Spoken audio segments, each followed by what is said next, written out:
president from 1861 to 1865. All the while I was your president, we were engaged in the great Civil War of the United States. 620,000 lives were lost in a 4-year period between those 4 years of 1861 and 1865. In the beginning of my inaugural, the tail end of my speech, I pronounced, "We are not enemies, but friends. We must not be enemies. Though passion may have strained, it must not break our bonds of affection. The mystic cords of memory, stretching from every battlefield and patriot grave to every heart and hearthstone all over this broad land, will yet swell the chorus of the Union when again touched, as surely as they will be by the better angels of our nature." Now, 4 years has progressed, and I was re-elected in 1865, and part of my inaugural, after the 4 years of the harsh battles of the Civil War being fought in some 10,000 places. Part of my inaugural re-election, with malice towards none, with charity for all, with firmness in the right as God gives us to see the right. Let us strive on to finish the work that we are in, to bind up the nation's wounds, to care for him who has so borne the battle, and for his widow and for his orphan, to do all which may achieve and cherish a just and lasting peace among ourselves and with all nations.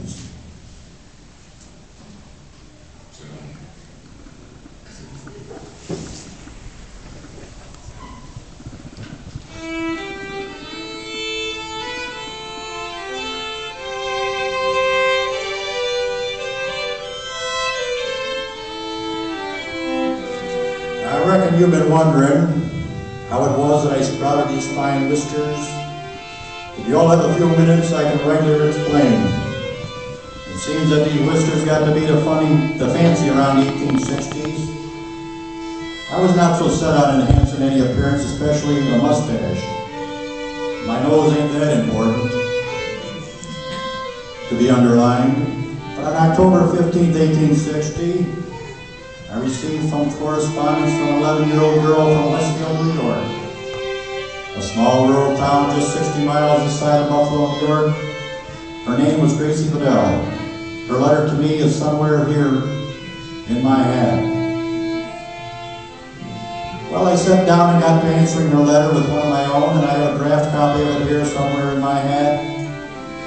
And it reads as such: "But after my visit with Billy the Barber in Springfield, I reconsidered and decided to let the sprouts run loose. The early itch matched my itch for politics. Of course, Harper's Weekly got to saying that old Abe is putting on airs, but I tolerate all that because I believe to hide something you've got to cover it up. I reckon I'll keep these sprouts for a while, as folks are saying it's easier for them to see me." Now, on my train ride back to Washington, I made it a point to meet this fine young gal and to thank her for the inspirational suggestion. "Gracie, look, I still have it."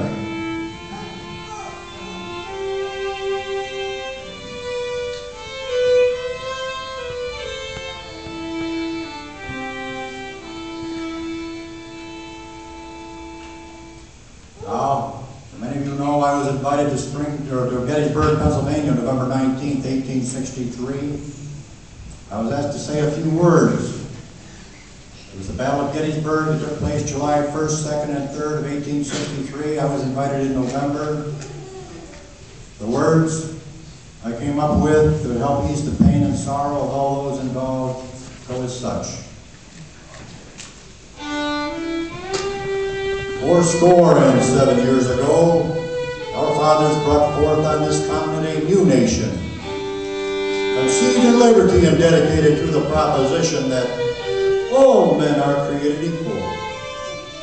But now we are engaged in a great civil war, testing whether that nation or any nation so conceived and so dedicated can long endure.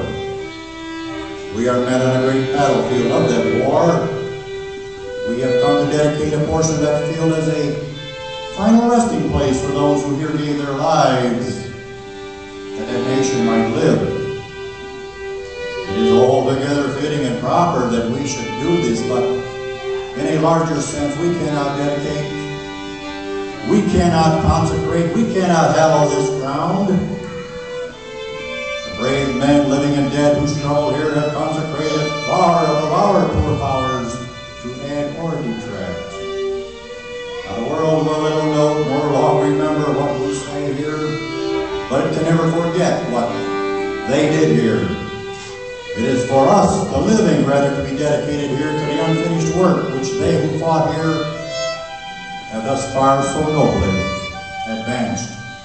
It is rather for us to be here dedicated to the great task remaining before us, that from these honored dead we take increased devotion to that cause for which they gave their last full measure of devotion, and that we here highly resolve that these dead shall not have died in vain, that this nation under God shall have a new birth of freedom, and that government of the people, by the people, and for the people shall not perish from the earth.